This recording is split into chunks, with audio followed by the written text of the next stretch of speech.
Mi ex insistió en que me hiciera cargo de su hijo con el nuevo novio porque eres más responsable, pero cuando supe que ese niño era de alguien cercano a mí, todo estalló. Mi ex y yo terminamos de la peor manera posible, y no porque alguno de los dos hubiera hecho algo imperdonable, al menos no al principio, sino porque después de tantos años juntos, el desgaste se volvió una tortura silenciosa. Jason era de esas personas que no se dan cuenta de que están asfixiando todo lo que tocan hasta que ya es demasiado tarde. Yo lo amé, claro que lo hice, pero también aprendí a leerlo, a anticipar sus impulsos, sus manías de control disfrazadas de preocupación y su constante necesidad de ser el centro de todo. Cuando decidió que ya no quería seguir conmigo, no lo dijo de forma directa ni madura, sino que empezó a desaparecer poco a poco, mensajes sin responder, excusas de trabajo, silencios cada vez más largos en casa. Hasta que un día, sin ninguna conversación previa, publicó una foto en Instagram abrazado con un tipo nuevo, uno al que jamás había mencionado, acompañada del pie de foto más infeliz que he leído en mi vida. A veces tienes que soltar para crecer. Me enteré de que estaba con alguien más porque mi mejor amiga me lo mostró con el celular en la mano y la cara de quien no sabe cómo darte una noticia sin romperte. Después vino lo obvio, las indirectas, los intentos patéticos de mantener una amistad que nunca pidió permiso para romperse, y las visitas esporádicas a mi apartamento con cualquier excusa estúpida, una caja de libros. Una planta que se le había quedado, una chaqueta que ya ni recordaba que existía. Lo que no me esperaba, lo que jamás vi venir, fue la llamada que me hizo 9 meses después de que nos separáramos. Me marcó un martes por la noche, mientras yo trabajaba desde el sofá con una copa de vino a medio terminar y el fondo de Netflix sonando sin que le prestara atención. Me dijo que necesitaba hablar conmigo urgente, que no era sobre nosotros, sino sobre algo más grande. Al principio pensé que estaba enfermo o que se había metido en algún lío legal, pero no, quería que cuidara de su hijo. Sí, así como suena. Jason, mi ex, me llamó para pedirme que me hiciera cargo de su hijo recién nacido. Dijo que se llamaba Lucas y que era fruto de una decisión planeada que había tomado con su actual pareja, Mark, el tipo de la foto de Instagram. Me explicó que Mark tenía un trabajo que lo hacía viajar constantemente y que él, Jason, no se sentía capaz de lidiar con la paternidad solo. Dijo, y cito palabra por palabra porque se me quedó grabado como una patada en el pecho, eres la persona más responsable que conozco. Sé que tú puedes cuidarlo mejor que nadie. Siempre tuviste ese instinto de protección, yo no. Me quedé en silencio por varios segundos, pensando que era una broma retorcida o un intento desesperado de joderme la vida ahora que la suya no salía como había esperado. Pero no, hablaba en serio. Me dijo que no era algo permanente, que solo necesitaba ayuda con las noches, con los primeros meses, con las citas médicas. Prometió pagarme, darme flexibilidad, que no tendría que dejar mi trabajo. Juró por su madre que esto no tenía nada que ver con reavivar nada entre nosotros, que era solo una petición desesperada de alguien que sabía que se estaba ahogando y que confiaba en mí más que en nadie. Y yo, acepté. No por él, ni por Mark, y mucho menos por el delirio de salvar su nueva familia. Acepté porque cuando me lo dijo, me lo pidió con la voz quebrada, como si de verdad estuviera en un abismo, y también porque, aunque me duela admitirlo, siempre tuve la maldita costumbre de hacerme cargo de lo que los demás no sabían manejar. Porque algo dentro de mí no podía concebir que un niño recién nacido pagara el precio de los errores emocionales de 2 hombres inmaduros que jugaron a construir una vida sin tener idea de lo que implicaba. El primer día que lo vi, envuelto en una mantita amarilla y con los ojos entrecerrados por el sueño, sentí algo que me sacudió el pecho. No fue amor, al menos no todavía. Fue una especie de responsabilidad mezclada con rabia. Pensé, no tengo por qué estar haciendo esto, pero aquí estoy, otra vez salvando a alguien del desastre. Jason me explicó, entre balbuceos y torpes movimientos, que Lucas había nacido por inseminación artificial y que usaron un donante conocido. Eso me pareció extraño desde el principio. ¿Por qué complicarse con alguien cercano teniendo acceso a bancos de semen profesionales? No pregunté mucho. No quería parecer entrometido ni dar señales de que me importaba más de lo que debía. Solo me limité a observar, a cuidar, a anotar mentalmente cada cosa rara que notaba.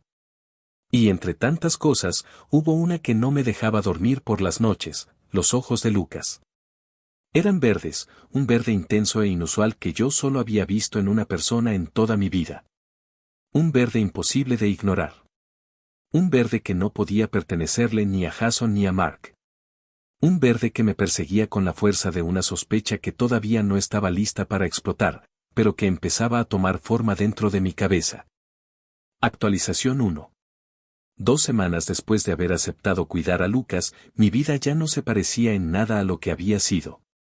Había pasado de tener mañanas tranquilas con café y silencio a madrugar con el llanto incesante de un bebé que apenas lograba adaptarse a un nuevo entorno.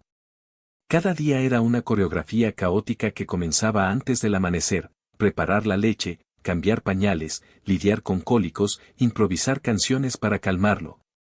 Y revisar el correo del trabajo mientras lo cargaba en brazos como si fuera una extensión más de mi cuerpo. No me quejaba en voz alta, pero por dentro estaba agotado. La rutina me drenaba, y lo más jodido de todo era que Jason apenas aparecía. Me enviaba mensajes para saber si todo bien con el gordo, prometía pasar a visitarlo, pero siempre surgía alguna excusa ridícula que lo mantenía ocupado: una reunión, una cena con los papás de Mark. Un viaje de fin de semana a Wisconsin para despejarse. La realidad era simple: me habían dejado con un niño que no era mío, con la carga emocional de una familia improvisada, mientras ellos vivían su idilio de pareja moderna como si todo estuviera bajo control. Lo más irónico de todo era que a pesar del cansancio, había algo en Lucas que me conectaba. No era solo que se pareciera físicamente a alguien que no lograba identificar del todo, era su expresión serena cuando dormía sobre mi pecho. La forma en que abría los ojos como si intentara entender el mundo desde el silencio. Me encontraba hablándole en voz baja mientras le daba el biberón, contándole historias inventadas, describiéndole los colores del cielo, y a veces, sin darme cuenta, lo abrazaba con una ternura que me partía por dentro. Me dolía sentir ese vínculo porque no sabía cuánto iba a durar. Jason había dicho que era temporal, pero ¿quién mierda define temporal cuando se trata de la vida de un niño? ¿Una semana? ¿Un mes? ¿Un año? Y yo, con todo el resentimiento que aún me pesaba por la manera en que Jason había terminado conmigo, seguía ahí, cambiando pañales como si la rabia no existiera. Pero mientras todo eso pasaba, una inquietud se volvía más insistente cada día. El parecido de Lucas con alguien conocido se hacía más evidente. No solo eran los ojos, era la estructura de la cara, la curvatura de la nariz, incluso el tono de piel. Una noche, mientras lo arrullaba, mi cerebro hizo clic. La imagen se formó con claridad, como una descarga eléctrica: Daniel. Mi mejor amigo desde hace más de 10 años. Daniel, el mismo que me acompañó en las peores noches después de la ruptura. El que me decía que Jason no me merecía, que debía bloquearlo de todos lados y reconstruirme sin mirar atrás. Daniel, con quien compartí tantas borracheras llorando por la traición de alguien que ya ni siquiera recordaba cómo se sentía amar. No quise pensar mal, pero las coincidencias eran demasiado. Empecé a repasar en mi cabeza momentos que, en su momento, no me parecieron nada raro. Recuerdos sueltos que empezaron a encajar como piezas de un rompecabezas enfermo: una vez que salimos a tomar algo y Daniel mencionó, casi sin querer, que Jason lo había agregado de nuevo a Instagram. Otra vez que dijo haber recibido un mensaje random de alguien del pasado que no supo cómo manejar, y sobre todo, aquel día en el que le pregunté sin filtro si alguna vez había sentido algo por Jason y me respondió, entre risas, que jamás se metería con alguien que hubiera sido mío. En ese momento le creí. Ahora, no estaba tan seguro. No quise actuar impulsivamente. Sabía que si empezaba a hacer acusaciones sin pruebas, lo único que lograría sería quedar como un paranoico con problemas de apego. Así que me limité a observar, a guardar cada duda como si fueran fichas en un tablero que todavía no estaba listo para jugar. Le mandé una foto a Daniel, una de esas que tomé mientras Lucas dormía con la cabeza hacia arriba, los ojos entreabiertos, las pestañas gruesas como las suyas. Le dije que me parecía gracioso que tuviera ese color de ojos, que no era común en Jason ni en Mark. Daniel solo respondió con un wow, sí, qué loco. Nada más. Ni una pregunta, ni un comentario sobre la posibilidad de algún error, nada. Fue esa indiferencia medida la que más me jodió. No era la respuesta de alguien que realmente estaba sorprendido. Era la de alguien que ya sabía perfectamente lo que había detrás de todo esto. A la semana siguiente, Jason me pidió que lo acompañara a una consulta médica con Lucas porque, según él, había olvidado cómo se manejaban los registros de vacunación. Me pareció raro que me necesitara justo para eso, siendo que nunca me involucraba en decisiones reales, pero acepté. Mientras esperábamos en la sala, Lucas empezó a inquietarse y me pidió los brazos. Jason me lo entregó con una rapidez que me hizo pensar que ni siquiera sabía cómo calmar a su propio hijo. Me miró un segundo y dijo, como quien lanza una piedra al agua sin esperar el rebote, Lucas se parece a alguien, ¿no? Fingí no entender y respondí que sí, que a veces me recordaba a mi sobrino de parte de madre. Pero él insistió, con una sonrisa extraña, casi nerviosa, yo creo que se parece a un amigo tuyo. Uno que siempre fue muy guapo, ¿cómo se llamaba? El que tiene los ojos verdes. Le respondí con el corazón golpeando fuerte en el pecho que no tenía idea de a quién se refería. Me encogí de hombros y desvié la mirada hacia la televisión encendida del consultorio. Por dentro, mi cabeza era una tormenta. Esa noche, apenas llegué a casa, supe que tenía que empezar a atar cabos más rápido. Porque si lo que estaba empezando a sospechar era cierto, no solo estaba cuidando al hijo de mi ex, sino también al hijo de alguien que se hacía llamar mi amigo mientras me clavaba una daga por la espalda. Y eso ya no lo iba a dejar pasar. Actualización 2. Pasaron unas cuantas semanas más en las que la rutina con Lucas se volvió una especie de anestesia emocional, lo alimentaba, lo bañaba, lo llevaba a sus revisiones médicas. Y al final del día me quedaba mirándolo dormir mientras el resto del apartamento caía en un silencio que solo rompía mi propia respiración agitada por la incertidumbre. Era jodido estar tan involucrado en la vida de un niño que no era mío. Sobre todo cuando cada día que pasaba me acercaba más a la certeza de que había sido metido en esa ecuación por razones que iban mucho más allá de la responsabilidad que Jason me adjudicaba. Empecé a ver todo con otros ojos. Las ausencias de Jason ya no eran solo descuidos de un padre incompetente, sino actos deliberados de quien sabía exactamente lo que estaba haciendo y simplemente quería lavarse las manos. Lo más probable era que ni siquiera quería ser padre, pero como el bebé ya estaba en el mundo, se aferró al papel de víctima ocupada y me lo endosó como si yo fuera una puta niñera emocional con la obligación de reparar los errores ajenos. Una noche, mientras ordenaba una de las mochilas de Lucas buscando su termómetro, porque tenía fiebre y Jason, como siempre, no contestaba, me encontré con una carpeta arrugada al fondo de uno de los bolsillos grandes. Era como un sobre de esos donde se guardan papeles importantes, doblado de mala gana. Lo abrí y lo que encontré me dejó helado, eran copias de papeles de la clínica de fertilidad. No eran los originales, pero estaban suficientemente legibles. Decía claramente donante conocido, acuerdo privado entre partes, y justo debajo de eso aparecía un nombre que me perforó el estómago como un balazo, Daniel I. Peña. Mi mejor amigo. El mismo que me abrazaba después de cada ruptura. El que me decía que era demasiado bueno para Jason. El que me juraba que siempre iba a estar de mi lado.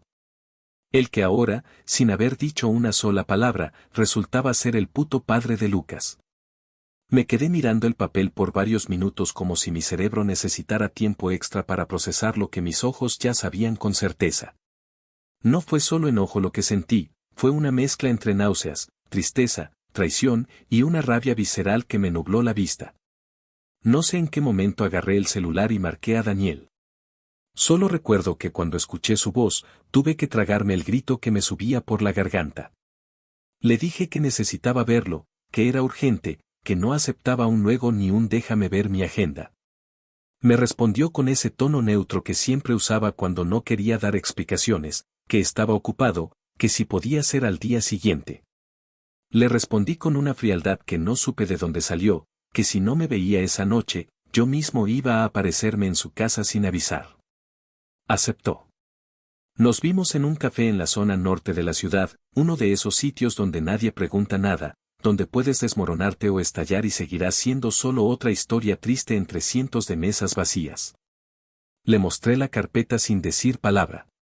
Al principio fingió sorpresa, incluso intentó parecer confundido, pero sus ojos lo delataron.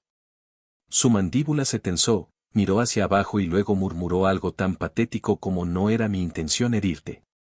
En ese momento todo se desbordó. Le pregunté desde cuando sabía que Jason lo había elegido como donante, ¿por qué mierda no me lo había dicho? Cómo tuvo el descaro de estar a mi lado sabiendo que ese niño era suyo. Me respondió que Jason le dijo que todo era confidencial, que no quería que se supiera, que sería solo entre ellos dos y que jamás pensó que yo acabaría involucrado. Cuando le grité que estaba involucrado hasta el cuello, que era yo quien cargaba con la responsabilidad de ese niño mientras él hacía vida como si nada, se quedó callado. No supo qué decirme. Tal vez porque sabía que, sin importar cómo lo adornara, lo que había hecho era una mierda monumental. Traicionar una amistad de más de 10 años no se repara con excusas tibias ni con cara de arrepentido. Se repara, si acaso, con acciones reales, y ni eso. Le dejé claro que a partir de ese momento estaba solo.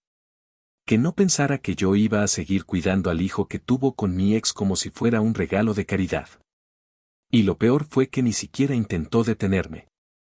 No se levantó a seguirme, no me pidió otra oportunidad, no me dio un solo argumento que valiera la pena. Me fui del lugar sintiéndome sucio, como si toda mi vida hasta ese punto hubiera sido una jodida broma. No solo me habían traicionado dos personas que se suponía que me querían, sino que me habían manipulado para que cargara con las consecuencias de sus decisiones cobardes. Sin que me dieran la mínima oportunidad de decidir si quería formar parte de eso o no. Esa noche, mientras Lucas dormía como si el mundo no se estuviera desmoronando alrededor suyo, me senté frente a mi computadora con un propósito claro, vengarme. No con violencia, no con escándalos ridículos, sino con algo mucho más eficaz, precisión. Porque si Jason y Daniel pensaban que yo iba a quedarme lamiéndome las heridas, no sabían con quién se estaban metiendo.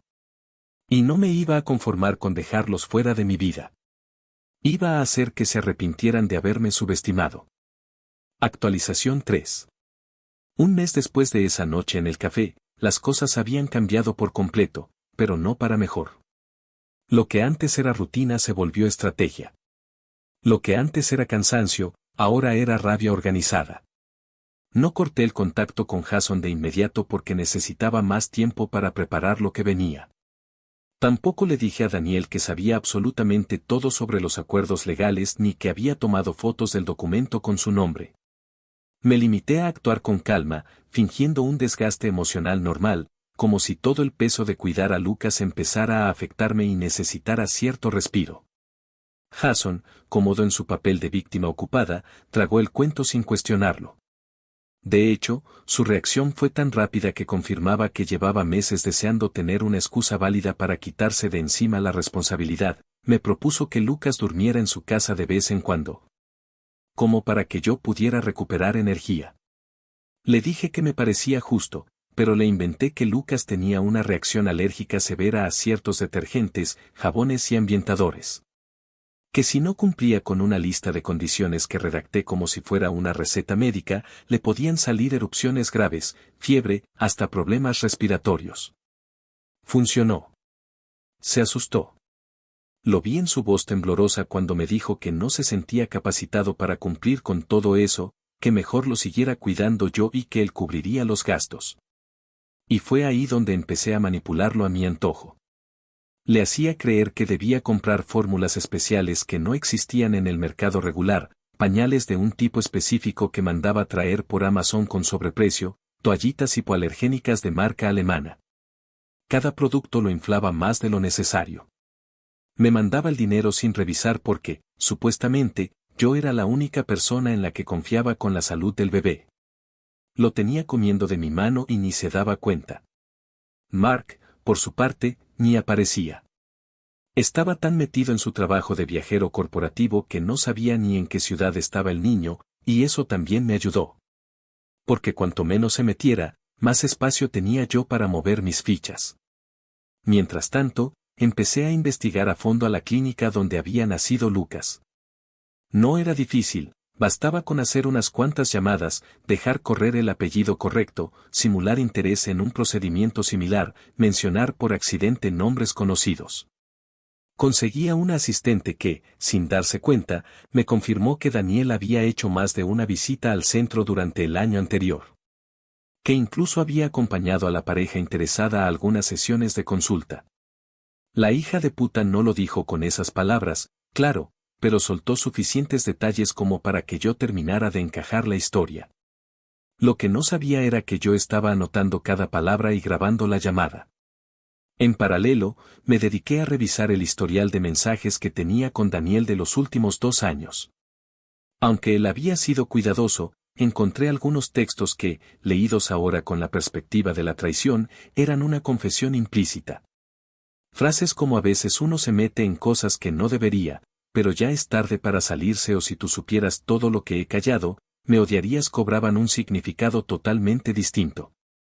No me detuve ahí. Organicé una carpeta digital, con respaldos en la nube, documentos escaneados, capturas de pantalla. Mensajes de voz y extractos de transferencias bancarias que probaban que Jason había estado desviando dinero del fondo de manutención que Mark había creado para el bebé hacia una cuenta alterna a su nombre. Era un fondo pequeño, pero constante. Unos $2,000 mensuales que Jason movía como quería, con la excusa de pagar cosas que en realidad yo estaba cubriendo con mi propio dinero. Y aunque no se trataba de cantidades millonarias, era suficiente como para demostrar negligencia, abuso de confianza y fraude doméstico. Me di cuenta de que no solo era un cabrón, sino también un imbécil, porque ni siquiera tuvo el cuidado de disimular los gastos. Había entradas de Amazon por videojuegos, ropa de marca, incluso muebles nuevos para su apartamento. Todo bajo el concepto de expenses for Lucas. Entonces, como parte final de la preparación, contacté a una amiga que trabajaba en servicios sociales. Le conté parte de la historia, maquillada como si se tratara de una consulta anónima. Le pregunté qué se podía hacer en caso de que un menor estuviera siendo mantenido por alguien distinto a sus padres legales, sin remuneración, sin acuerdo formal, y además en una situación potencial de abandono. Me explicó que había lagunas legales, pero que si existía riesgo comprobable y mal manejo económico de los recursos del menor, se podía levantar una investigación. Eso fue música para mis oídos.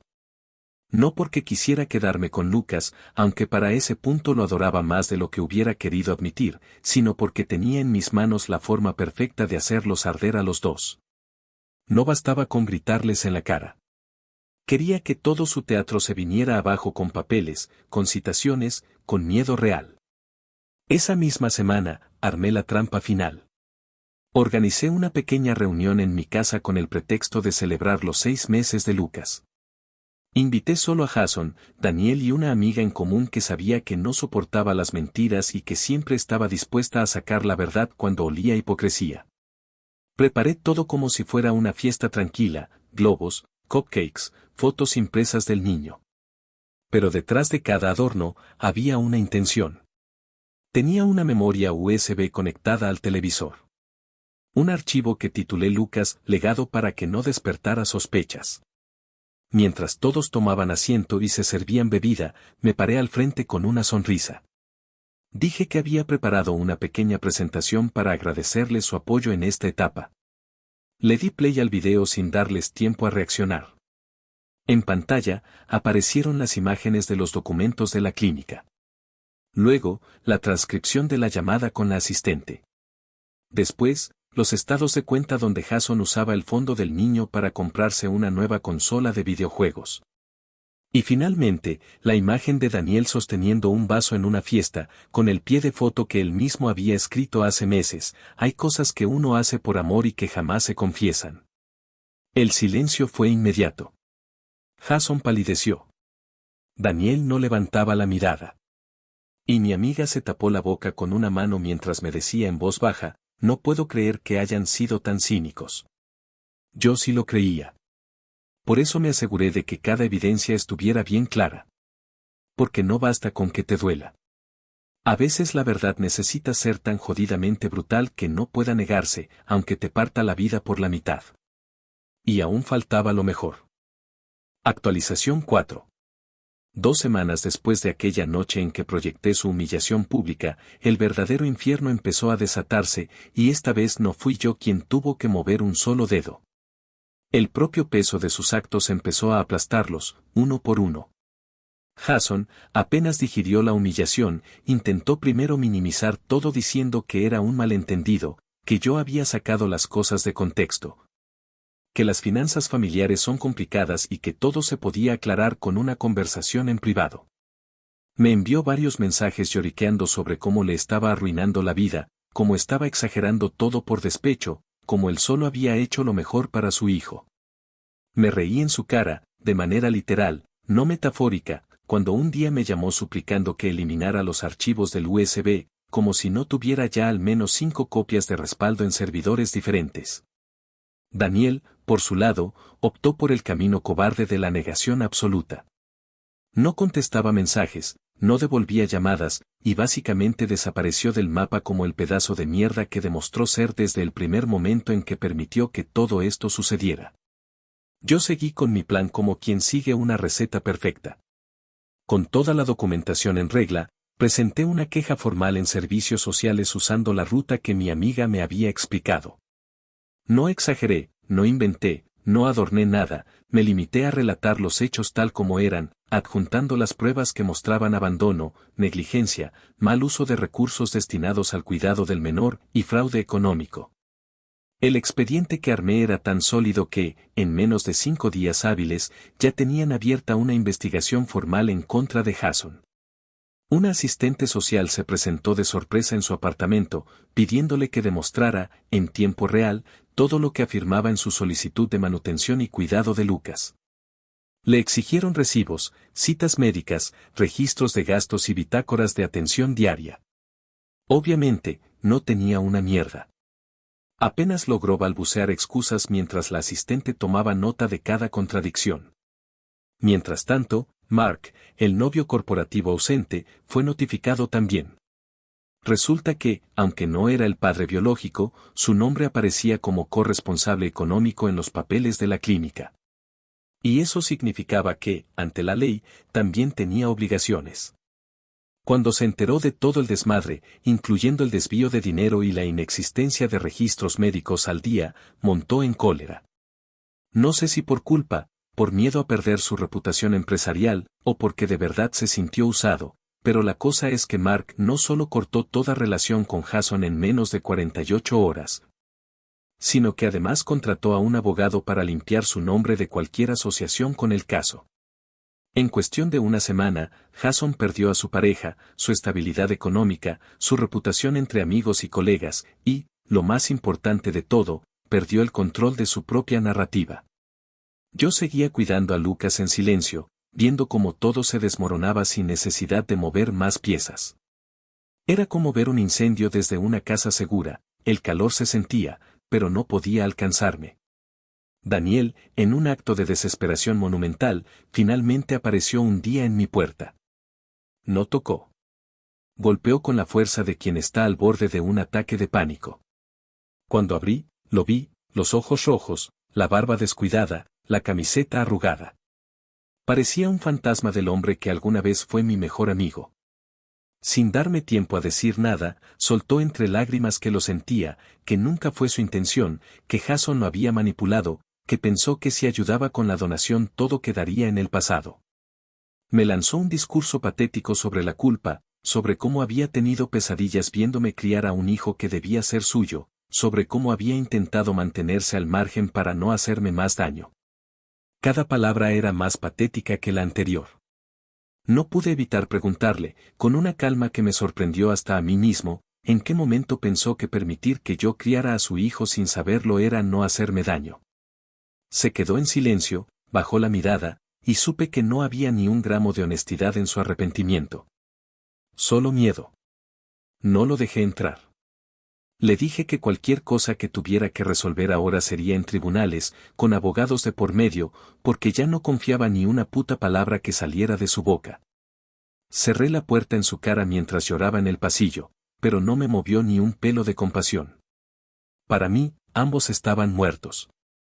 Jason por ser un cobarde y un parásito, Daniel por ser una traición encarnada en la persona que más creía conocer. No pensaba cargar con su basura emocional ni un segundo más. Los días siguientes fueron una maratón de visitas legales, evaluaciones de servicios sociales, entrevistas con asistentes y trabajadores familiares. Yo no me defendía, simplemente presentaba pruebas, documentos, cronogramas de cuidado, todo perfectamente archivado y ordenado. Cada papel era un ladrillo en el muro que estaba construyendo para dejarlos fuera de la vida de Lucas para siempre. No lo hacía por venganza gratuita, aunque no voy a negar que había un placer casi enfermizo en verlos caer. Lo hacía porque ese niño merecía algo mejor que ser el peón de dos adultos egoístas que no supieron, ni siquiera una vez, ponerlo primero. Cuando la asistente social me dijo que la recomendación preliminar sería que Lucas permaneciera bajo mi cuidado temporal mientras se resolvía la situación legal, supe que ya los había jodido como debía ser. Y todavía faltaba la última estocada. Porque aún no les había mostrado la carta más jodida que tenía guardada. Una que no solo los iba a separar del niño, sino también del futuro que intentaron construir a mi costa. Actualización final. 3 meses después del inicio oficial de la investigación, cuando los tribunales ya estaban a punto de emitir un fallo provisional sobre la custodia de Lucas, decidí que era el momento adecuado para ejecutar el golpe final. Todo lo que había hecho hasta ese punto fue preciso, meticuloso y metido en la categoría de legalmente impecable, pero lo que estaba a punto de hacer era personal, íntimo, quirúrgicamente cruel.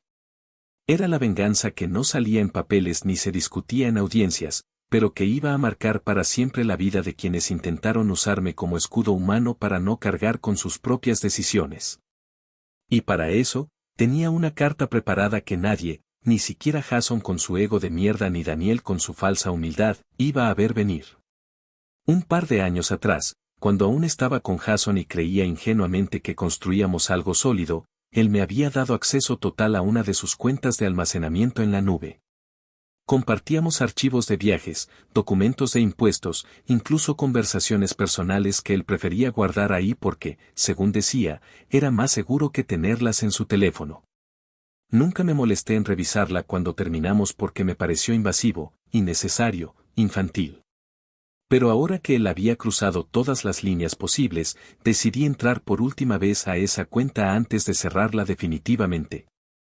Y lo que encontré fue como descubrir dinamita enterrada en el jardín trasero, decenas de correos. Capturas de conversaciones privadas y notas de voz que demostraban que Jason había planeado usarme como cuidador de Lucas desde antes incluso de que naciera. En uno de los correos a Daniel, escrito meses antes del nacimiento, decía textualmente, si la cosa se complica, siempre está él. Sabe manejar bebés mejor que cualquiera. No se va a negar. Él no puede decir que no.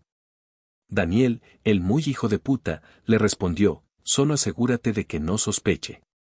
Él te sigue queriendo. Va a hacer lo que sea. Sentí asco. Asco real. No solo por las palabras, sino por la certeza de que tenían razón. Me usaron sabiendo perfectamente que lo haría. Porque me conocían. Porque sabían que nunca podría ver a un bebé desprotegido y hacerme a un lado. Me convirtieron en el plan de respaldo sin siquiera preguntarme. Me metieron en una paternidad ajena como si fuera un mueble útil que siempre estaría ahí. Me pusieron a criar un hijo que, aunque adoraba, nunca fue producto de una decisión mía. Y todo eso estaba en ese archivo. Esa conversación. Esa prueba definitiva de que no solo me traicionaron, sino que lo planearon, lo calcularon, y lo ejecutaron con una frialdad que ahora sí me quemaba el alma. No hice escándalo. No lo compartí en redes ni se lo mandé a los medios, aunque ganas no me faltaron. Lo entregué directamente al abogado de servicios sociales, con una nota simple que decía, esto debería dejar claro el tipo de relación que existía entre las partes involucradas. En menos de una semana, el equipo legal decidió suspender de forma indefinida los derechos de custodia de Jason hasta nuevo aviso. Y ordenaron una evaluación psicológica obligatoria para determinar si era emocionalmente apto para mantener algún tipo de vínculo con el menor. A Daniel ni siquiera lo llamaron. Ya se había borrado tanto del proceso que legalmente era un donante sin derechos. Y en eso quedó. Quedaron fuera. Expulsados del escenario que ellos mismos diseñaron con mentiras, manipulaciones y cobardía. Hoy Lucas duerme en la habitación que antes era mi oficina. Tiene una cuna nueva, un móvil con luces que gira lentamente sobre su cabeza y un armario lleno de ropa que yo mismo le he comprado sin necesidad de justificar cada gasto ante nadie. No sé si lo voy a criar toda su vida. No sé si esto va a terminar en una adopción oficial. Lo único que sé es que ahora está a salvo. No depende de hombres egoístas, ni de decisiones mezquinas tomadas entre sábanas compartidas por traición. Depende de mí, de mis horarios, de mi forma de cuidarlo, de mi risa cuando se ensucia la cara con papilla. Nunca pedí ser su papá, pero lo soy en todos los sentidos que importan. De Jason no volví a saber más. Me dijeron que vendió su apartamento y se fue a vivir con su hermana a algún suburbio aburrido en Michigan. De Daniel, menos aún. Un amigo en común me dijo que se fue a California a empezar de cero. No me interesa. No les deseo mal, pero tampoco les deseo nada. Existen fuera de mi radar, y así está bien. A veces, la verdadera venganza no es verlos arruinados, sino saber que te necesitaron más de lo que jamás estuvieron dispuestos a admitir. Y que cuando se les cayó todo, no quedaba nadie dispuesto a recogerlos del suelo. Yo sí me recogí. A mí mismo. Con dignidad, con coraje, con cicatrices y con el orgullo intacto de no haberme convertido en lo que ellos fueron. Y ahora, cada vez que Lucas me sonríe sin saber todo lo que pasó, me convenzo de que no solo los jodí, también gané.